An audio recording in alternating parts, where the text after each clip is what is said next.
Hey guys, and welcome to another video of this series that I haven't named yet. I'm really bad at this. But okay, today we're gonna learn about, you guessed it, yeah, from the video title. It's gonna be about sodium. So we're gonna be talking about hypo and hypernatremia. And in the next video, I'm gonna be talking about kalemia, potassium. Yeah, I think that's it. Oh, I wanted to say also, if you want, you can ask me whatever questions you can think of and write them in a comment.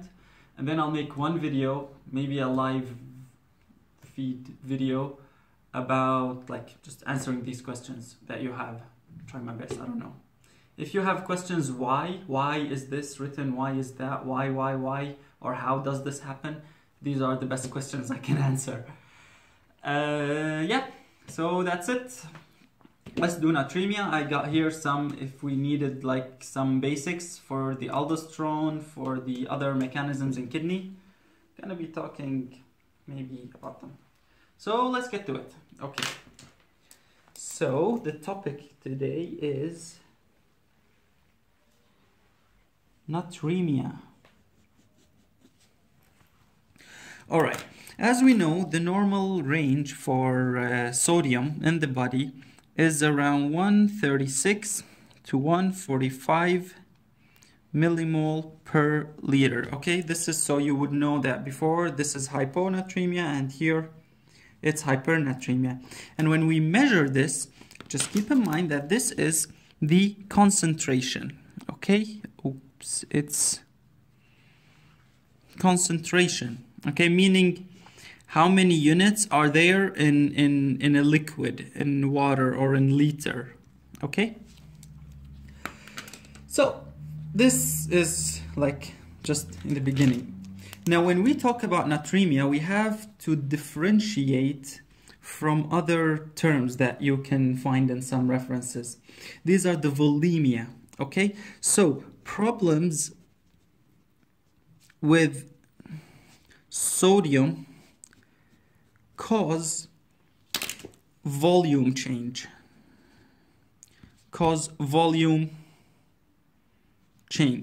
While problems with water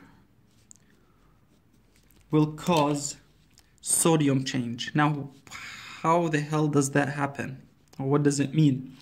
You know, if you intake sodium, for example, or your kidneys don't excrete sodium, then as we know, with great powers always comes great responsibility. So with sodium will come water with it. And then the ratio of sodium, because every sodium will attract, let's say, one water. Every sodium comes one water. So the ratio will stay. As you increase the sodiums, water will come with it. So the ratio will stay the same. But you'll end up with more of these. Let's say a person normally has, I don't know, just an example. Like if this is a person, okay, there we are. And he is made up of water, right? 60% water. Now, if he gains this much extra sodium, then this much extra water will come with it, right? So instead of, let's say, 500, now he has 750.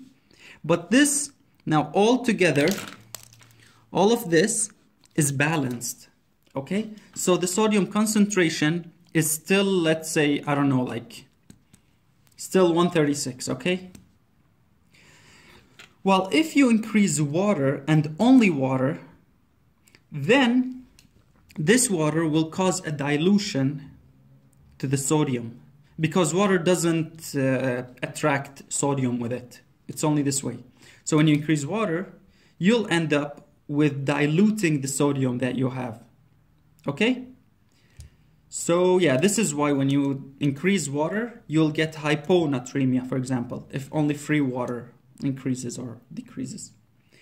Okay, now this is one thing that I wanted to mention. The second thing is, just as a base, are the control mechanisms that control sodium and water. Of course, we know the first and foremost thing, that is thirst. Okay, so thirst center in the hypothalamus,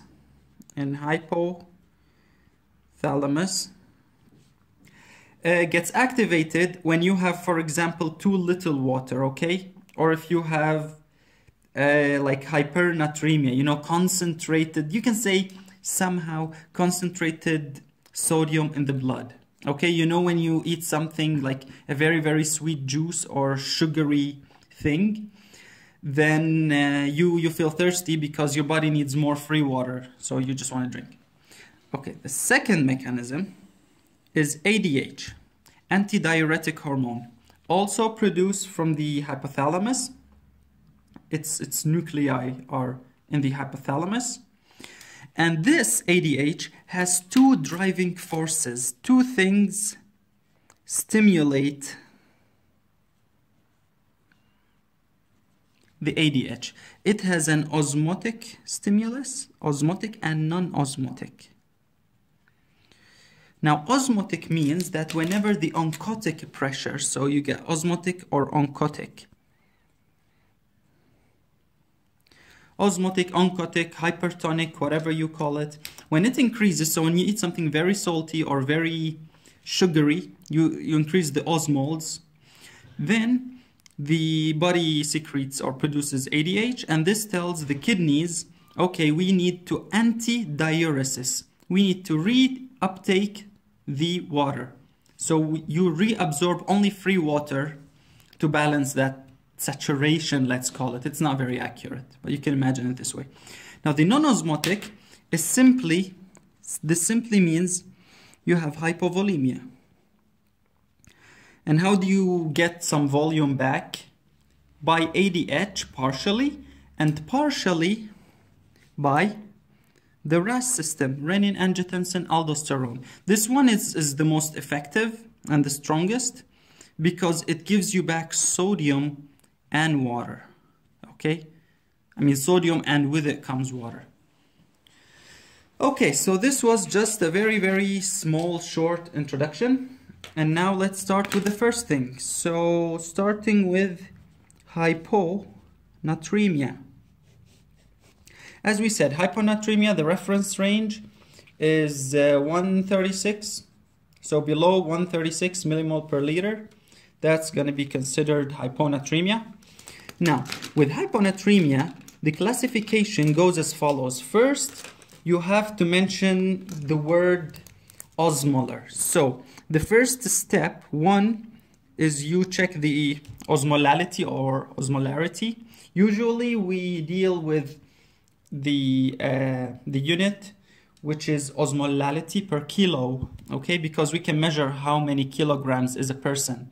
But you cannot really measure how many liters is a person unless you burn him or her alive, and then you just weigh the ashes before and after. That's not very ethical, isn't it?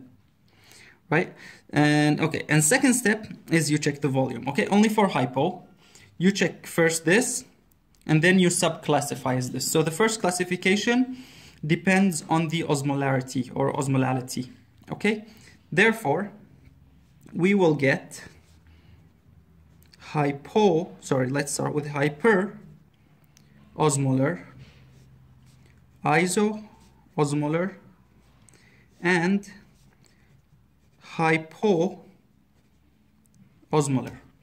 Now, how can someone get hyperosmolar, meaning his blood doesn't have a lot of water, but rather has something else other than water? Let's say there are many things that can be in there. There's like, let's say, sodium, potassium, you got ammonia, urea, glucose, like methanol, ethanol. All of these do contribute to the measured osmolarity. Okay, osmolality, sorry. But the terms are now interchangeable. Okay, sorry guys, if I'm gonna say one instead of the other, just get what I mean. It's fine.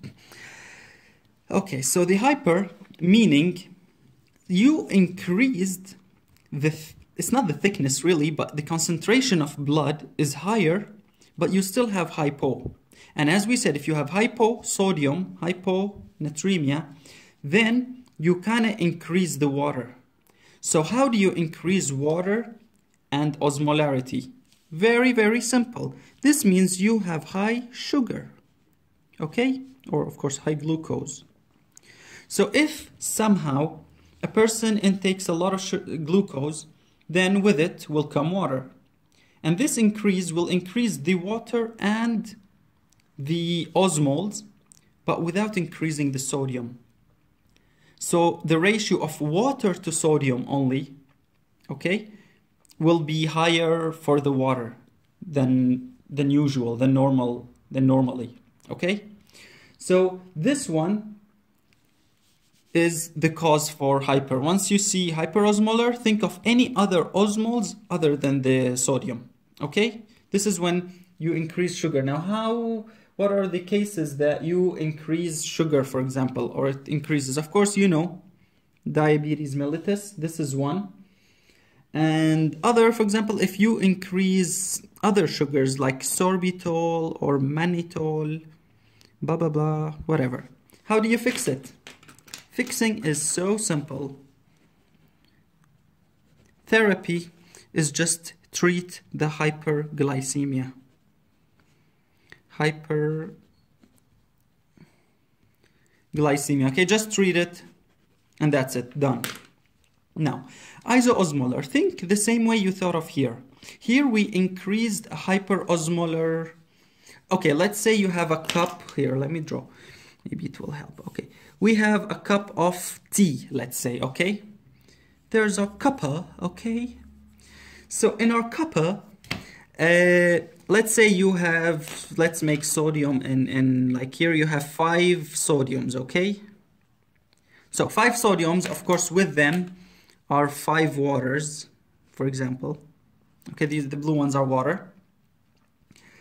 And in this case, so I'll make it in this color, purple. So in hyperosmolarity, you increased not the sodium and not the water, but the sugar. And of course, if you bring sugar, let's say 2 sugars, water must come with them. And now the ratio of sodium to water is 5 to 7 because you increase 2. All right? So this is the hyperosmolar. Now, if like what you do is you increase instead of here, you bring until here, okay? And you fill this much. Now let me remove these 2 ones, okay? And now you fill it with something that is already isotonic, okay? So you just bring in like, what are the things that do not contribute to the osmolarity of the blood? These are mainly proteins and lipids. So let's say you brought a lipid, here's some fat, and here some proteins, okay?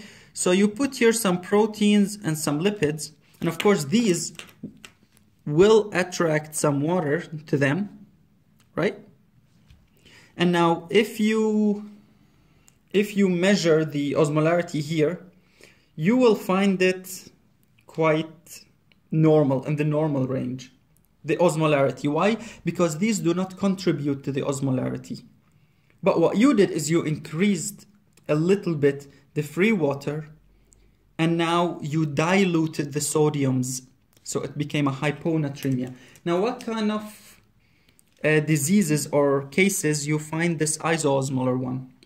Mainly you find this in hyperlipidemia, as we said, or hyperproteinemia, high blood or high.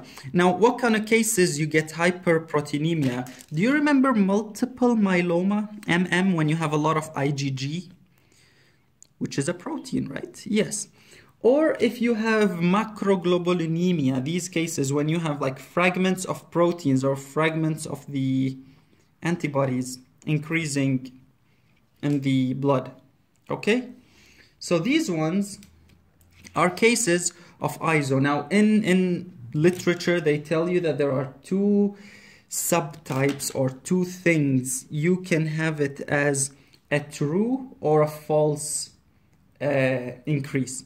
So these ones are usually a false one. Okay, they're called false simply. So these are the false, and you have the true. The true one is when you really increase an isoosmolar solution into the body. A solution that doesn't have sodium. This happens with when they remove the prostate, there's this transurethral resection. Transurethral prostatectomy, prostate resection. They usually irrigate, they wash the inside of this inside is washed with a certain solution. Now this solution doesn't have any sodium, but it's like completely osmolar, It doesn't increase the blood osmolarity and it doesn't decrease it. It just doesn't have water, meaning it increases eventually the numbers of water in comparison to the sodium, okay? And this is the second example. Now third one. Now for the hypoosmolar, once you see this trick right here, look, O, okay? Hypo, O, okay? Hyponatremia, hypoosmolar hyponatremia. Once you see O, then you have to classify further into 3 subtypes, okay? 1, 2, 3. Now our sub-classification of this will go according to volume, as we said. First osmolarity and then volume. So, as usual, we will have the hypovolemic, the isovolemic, and the hypervolemic. So this is hypovolemic, hypoosmolar hyponatremia. This is what it's called. It's a really long name, but that's what it's called. So, starting with the first one, with the hypovolemia. Now, once you say volume, okay, volume and volume, you think of gain and loss. Now, what happens in hypo? When you lose volume, it means there's a loss, right? Just write loss here, okay? And of course, you're losing water and sodium. Here, when you say hypervolemia, it means you have a gain. So you gain water and sodium. So, but what's the trick here? In hypovolemia, you lost both, right? But which one did you lose more? Think of a way to make it hyponatremia. So if you lose the sodium more than the water, you get hypo. So the loss of sodium is greater than the loss of water, but still you're losing both. So both of them are being lost. Here, which one do you gain more? If you gain more sodium than the water, then the sodium is going to be concentrated, and you don't end up with hypo, but hypernatremia. But the other way, if you gain a lot of water, then you get a diluted sodium, so it's a hyponatremia. Now, let's talk about some clinical stuff and the reasons of how do you get these. Keep in mind, once you say the word loss, you directly think of classifying or like mentioning 2 ways, the extrarenal and renal. Extrarenal and renal. Now, how do you lose sodium and water? Simple. Extrarenal, it can be like diarrhea, it could be vomiting, it could be something they call third space loss, such as burns. So in burns, you are losing both, okay? Like water is evaporating with sodium. And pancreatitis. What happens in pancreatitis, you have this thing called soap formation.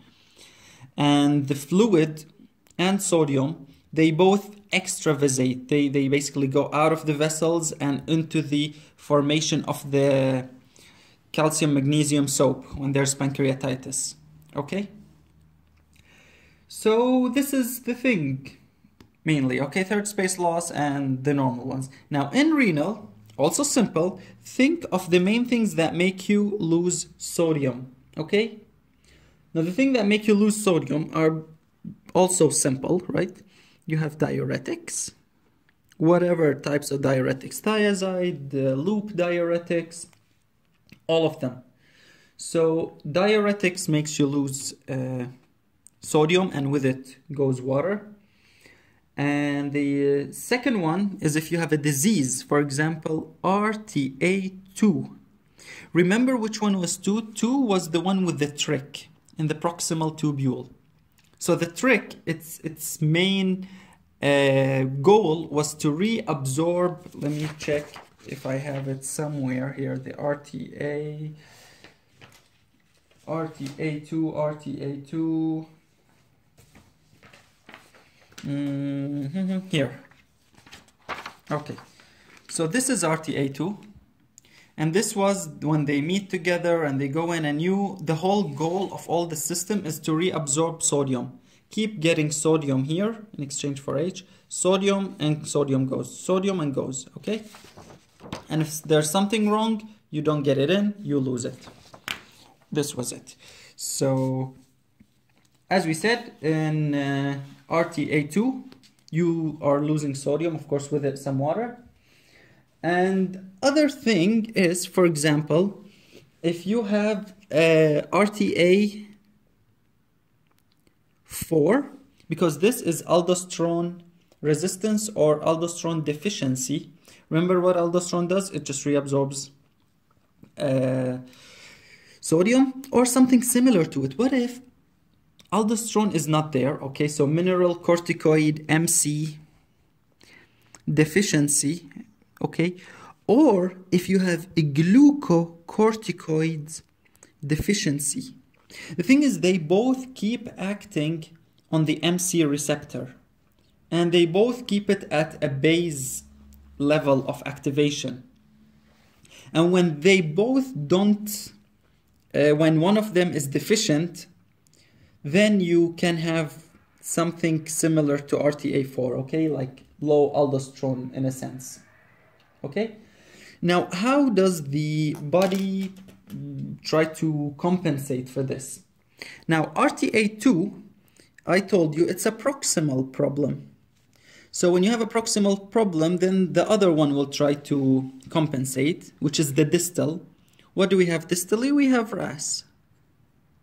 So you have the RAS system and the ADH. Both of them trying to compensate. These are compensatory mechanisms. But what about this one? This one, there's no compensatory mechanism, right? And you're losing them. So what happens because of these is that you lose sodium and you lose with it water. So there's a hypovolemia, right? And there's low GFR, low glomerular filtration rate. And with this low, you activate, or there's like a signal to the proximal tubule to increase the trick or the proximal mechanism that I mentioned. So the sodium and bicarbonate. In addition, of course, to ADH. And ADH is always activated, trying to regain some water. Okay, so this is it about the hypovolemia, okay? Hypovolemic, hypoosmolar, hyponatremia.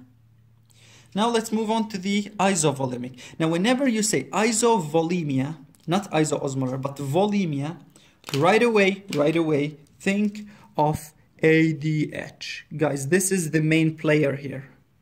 ADH. And you will see in all of the reasons we're going to mention, ADH has a role somehow. Now what do you expect for ADH to be to have hyponatremia, okay?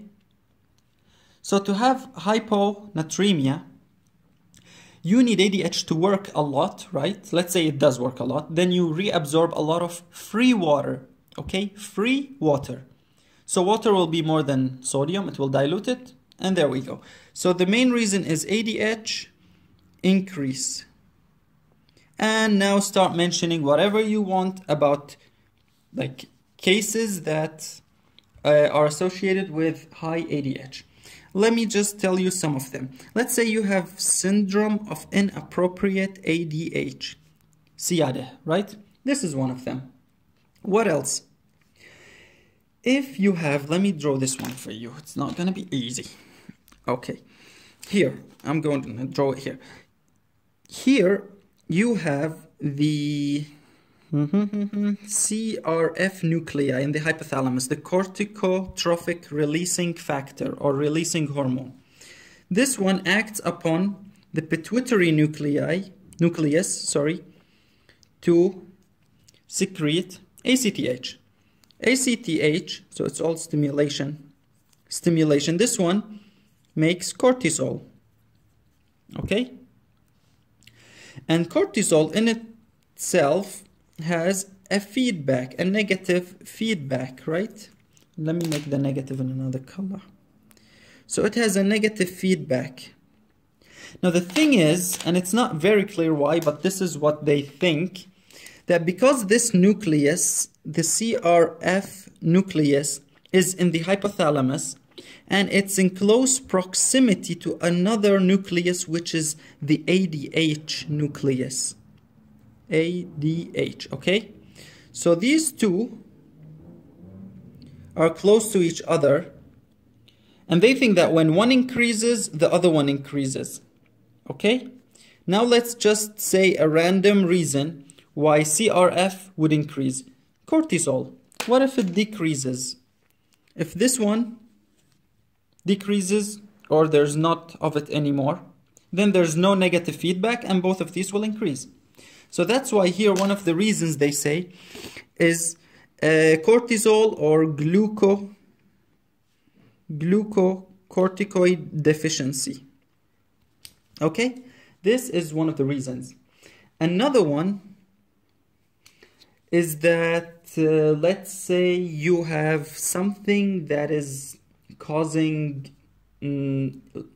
edema, or not really edema, but in the case of, for example, thyroid, low thyroid and mixed edema. Okay, what happens in low hypothyroidism? You have low metabolic rate. What is one of the organs that is affected by this? The heart. Right here, a heart, a nice heart. Then the function of the heart decreases, meaning you have less cardiac output. What happens if you have less cardiac output? Meaning less blood reaching all the organs, and one of them is the kidney. So you get less GFR, right? Now when the kidneys sense GFR, as I told you, they trigger, oh, we don't have enough volume. Dude, we need more volume. And then you start stimulating the ADH. Okay? Again, back to the same point, ADH. So hypothyroidism, if you see it somewhere, don't get afraid, like, why is it? Or for example, if there is okay, so we know that the ADH is excreted when there is an osmotic or non-osmotic, right? What if the osmotic osmostat, okay, or the threshold is altered? So the body senses, oh, there's too much sugar or too much salt, we need water to be regained. Then if the osmostat, so lower osmostat or osmostatic threshold, will cause ADH increase. Another one, I know I'm just saying, like, these might sound random to you, but don't worry, you will be able to remember them just whenever you relate them to the ADH. They also tell you that there is you get this isovolemic also post-operatively. After operations, you know, due to pain and due to the anesthesia, all of these things, they can affect the hypothalamus. Or if you have a hypothalamic, whatever, adenoma, adenocarcinoma, something that just keeps excreting ADH more and more and more and more. Yeah? Also, if you have drugs, if you know ADH has another name, right? Vasopressin, VP. So if there's a drug, if you give a person vasopressin, then it's like you gave him ready-made ADH, or any drugs that are an analog to it, meaning they get metabolized into ADH. Okay. Other drugs, for example, nicotine, per se, this one kind of increases the sensitization of the receptors to nicotine, or increase the release. Sorry. This one increases the release of ADH. Okay, enough about these. Like all of these, I'm just gonna put them in number one. Okay, number two, it's another entity than ADH. Is something our professor loves a lot, and it's called beer potomania. Mania, right? Someone is crazy about beer. Now, what happens with a lot of beer? Now, the key word is beer is hypotonic.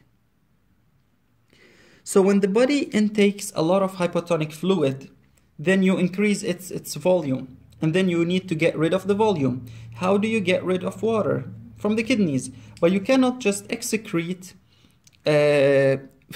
free water without sodium in it, because it will get reabsorbed. So in order to keep excreting this excessive fluid, excessive water, you have to get rid of some sodium with it. So the kidney keeps excreting sodium in order to get rid of this extra water, and it ends up with less sodium, kind of diluted, okay? A diluted blood. Hypoosmolar hyponatremia. And the last one, I'm just gonna make it 3 like this. This is if there's any psychic or psychotic reason for drinking too much, or something they call a primary polydipsia. So someone is drinking a lot just because, you know, of a psychic disease. Maybe these people have high thirst perception. So it can be an organic, not just like idiopathic. High thirst perception. It can be due to it also. All right. Now moving on to the last one, the gain. The hypervolemic hypoosmolar hyponatremia. We said gain. You gain water and you gain sodium. How do you gain these? The key word here, as we said here, it's ADH. But in here, it's gonna be edema. And when you think of this, think of all the reasons that would cause edema. And those are... Okay, the first one, congestive heart failure. There's edema in it. I'm gonna explain. Just wait. The second one is what? Cirrhosis, right? Liver cirrhosis. Or hepatic insufficiency. The third one is what? Nephrotic syndrome. Nephrotic syndrome.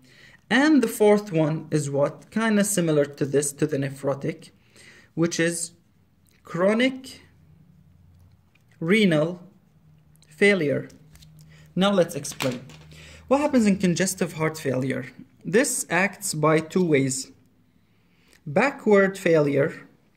And the backward failure is causes or leads to high pressure, right? High osmostatic pressure, as we learned in the edema. High pressure, so the fluid goes into the high pressure, so increased extracellular fluid. Okay? And you also have a forward failure. So this is high pressure, high ECF, which is like anasarca. The forward pressure, as we said, low cardiac output. Come on, it's heart failure. So low output leading to low GFR. And this will cause the same stuff, RAS and ADH. Okay? Now, cirrhosis. In cirrhosis, you also have a backward failure, and you have something similar to forward, but it's basically low albumin, because albumin is made in in the liver. And low albumin leads to edema, right? And then blah, blah, blah, hypovolemia, okay? And, sorry, not hypovolemia, hypoosmolarity or hypotonic, hypooncotic, low oncotic pressure, okay? Nephrotic syndrome, as we know, in here we have albuminuria or proteinuria, okay? This is, on one side we have the proteinuria that causes edema, and then the body thinks, oh, we're losing fluid, we're losing a lot of stuff, then we need to activate RAS and ADH. Okay, this is on one side. On the other side is you have high lipoproteinemia, high lipids, okay? And this is also contributes to the hypervolemic type. Now the last one, the chronic renal failure, simply, if I tell you it's low GFR, here, sorry, it's getting like tight place, then it's, as the rest, activation of these, like here, and goes on. Okay guys, so this is it, and see you in hypernatremia. Yeah, so this was hyponatremia. As we saw, there were first classification into osmolar, and then the hypo goes further into volemia. All right, and now let's move on to hypernatremia. Okay. So now we're talking about hypernatremia. Remember the reference range? Above 145 millimole per liter. Now the thing about hypernatremia, it's way shorter than the other one because all the cases are hyperosmolar. So all hypernatremia cases are hyperosmolar, and therefore we move on directly to the volume. So the usual, we have the hypovolemic hypernatremia and the isovolemic and the hypervolemic. Same things. When we talk about the hypo and the hyper, we have to talk about whether it's a gain or a loss. What do you think in the low volume? A person has low volume, has lost volume. So we're going to be talking about loss. Loss of water and loss of sodium. Now, which one do you think the person loses more in order to get hypernatremia? Of course, he will lose more water, okay? So it's like, as we said, a cup of tea, and you empty more the water, and then it's just like darker kind of tea, but it's still decreased than the full cup, let's say. So the loss of water is much more than the loss of sodium. Now moving on to hypervolemia, meaning hyper, a lot of volume, the person is gaining. He is or she is gaining sodium and water. And which one gains more? Of course, he gains more sodium, because if he gains more water, it will dilute the sodium and it will cause a hypo, not a hyper. So the gain, there's more gain in sodium than in water. And in iso, whenever you hear iso, always write ADH. And then we're going to think about whether this ADH is increased or decreased. Okay, now this one. We said loss, right? What do you remember about loss? Whenever one loses, there are two ways to lose. Okay, extrarenal and renal from the kidneys. Now the thing about this one, these, all of them, or majorly the first two, there's a very, very important keyword, which is hypodipsia, meaning the person doesn't drink enough in order for these to happen, okay? So whichever cause you will see in any notes or lecture, it will say plus hypodipsia. Hypodipsia is like a condition for it to coexist with whatever pathology there is. So there is always here in red hypodipsia here and here plus hypodipsia. Okay, now let's see, how can someone lose extrarenally? As we said, the same things. It can be from the GI, from the gastrointestinal tract, as in diarrhea or vomiting. And of course, the thing is, in diarrhea and vomiting, we mentioned them also in the hyponatremia and now in hyper. But the difference is that these come with hypodipsia, okay? So these plus hypodipsia. So someone who has a diarrhea and is not drinking enough water, then his water loss is much more than his sodium loss, okay? Because usually the body has its own mechanisms, which are thirst and ADH and RAS, to compensate it and regain some of the water. And if someone doesn't have the thirst, or he does feel thirsty, but unfortunately there's no access to water, for example, then there is the hypodipsia and you get more concentrated, higher concentration of sodium, okay? Okay, so as we said, yeah, there's diarrhea or this, or as we said, third space loss, as in burns and pancreatitis, burns or pancreatitis, okay? And in these, as we said, the same thing, there's third space loss, or with profuse or very severe sweating. Of course, with hypodipsia. All of these, always you have to say the word with hypodipsia, okay? Hypodipsia is a key. So all of these reasons come with hypodipsia. Profuse sweating, meaning that you are losing a lot of sodium and a lot of water, and in addition you're not drinking. You will see if the sweating is not really profuse, if it's very minimal, that you don't feel it, you just don't drink water, then you won't have a hypovolemic, it will be isovolemic, meaning you didn't really feel the volume loss. It wasn't that severe. The body could still maintain the extracellular fluid from a shift from the cells, from inside the cells, you know, intracellular to extracellular. Okay, but we'll see it later.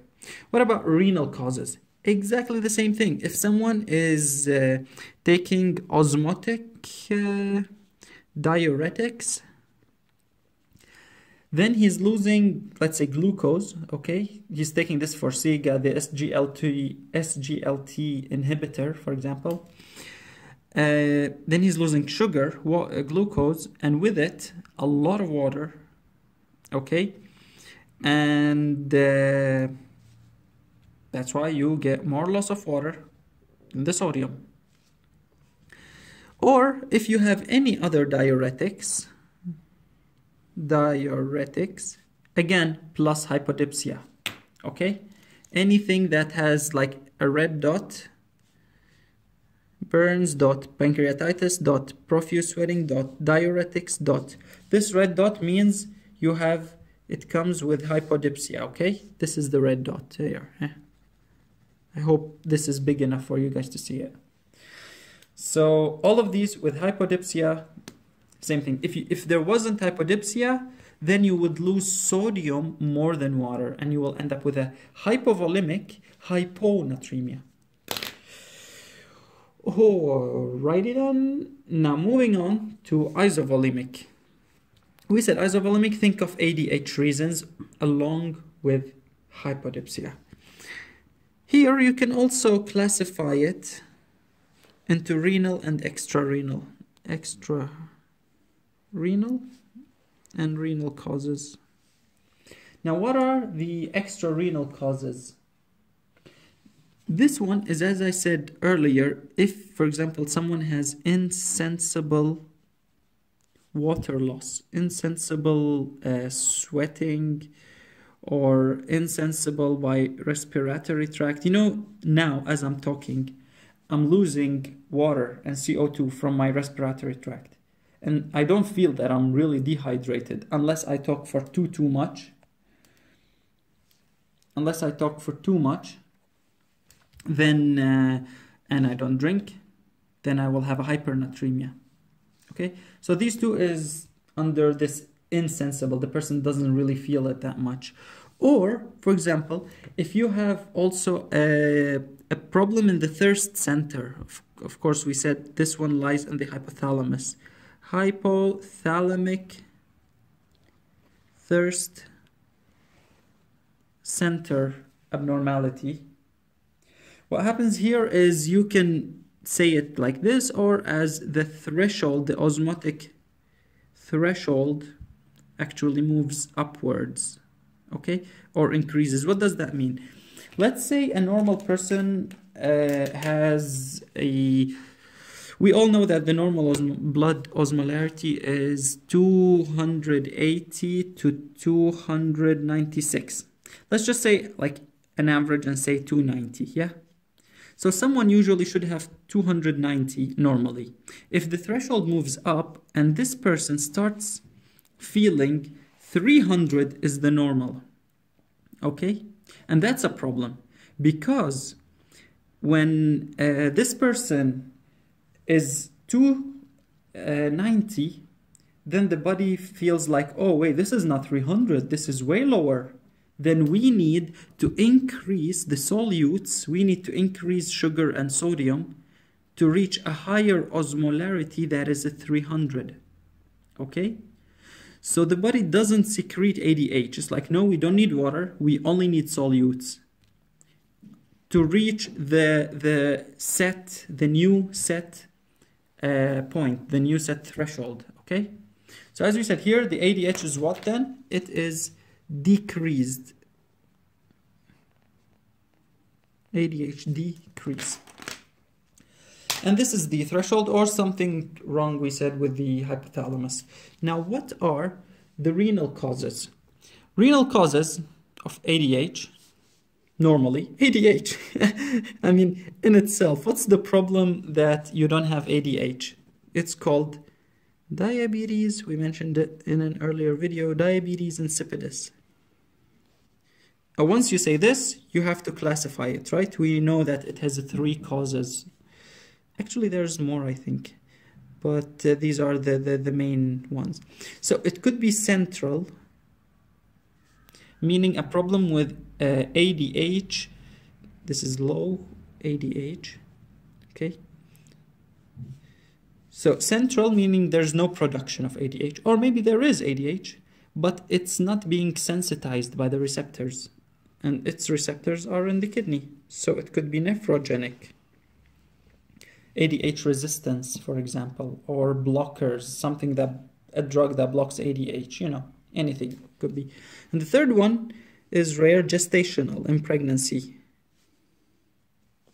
It could also happen. All right, and that's it. This is it about the isovolemic. Now moving on to the gain. We said someone gaining more sodium than gaining water. Okay, now these are kind of really straightforward. Just think of you, or like any person, gaining a liquid that has a lot of salt in it, okay?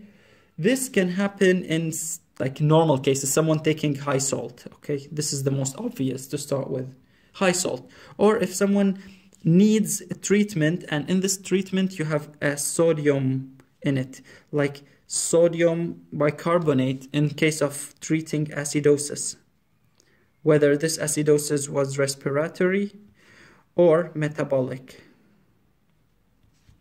So in treatment of acidosis, we give this, right? Because it has HCO3. Also, if there is, you know, in dialysis, people who have to do it, the liquid itself, the dialysate, can have high sodium content. High sodium dialysate. Okay, so this is one reason. This is second. This is third. And the fourth is, in some ways, in some methods of doing abortion, they inject amniotic, into the amnion, intraamniotic salty intraamniotic abortion.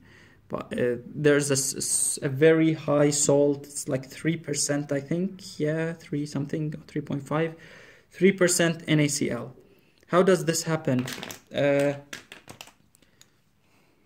I'm gonna have to draw it. Here's the little baby, and it's very, very happy, okay? And here you get the fluid, right? If you inject too much salt in here, I'll make the salt crystal. Oh, not white crystal. Blue crystal. Oh, it's not blue crystal. Okay. Next time I'll make the salt in blue crystal. So if there's too much crystals in here, it will drag all the water from the baby and the baby will die, unfortunately. But that's the whole goal of it. And that's how they kill the baby. Or abort it. Okay, fine. Medical terms, right? So this is it. This was all about hypernatremia. Next time we will be doing potassium. We'll do hypo and hyperkalemia. I'm hoping it would be a shorter video than this one. If you have any questions, let me know. Good luck with your study and see you next time. Bye bye.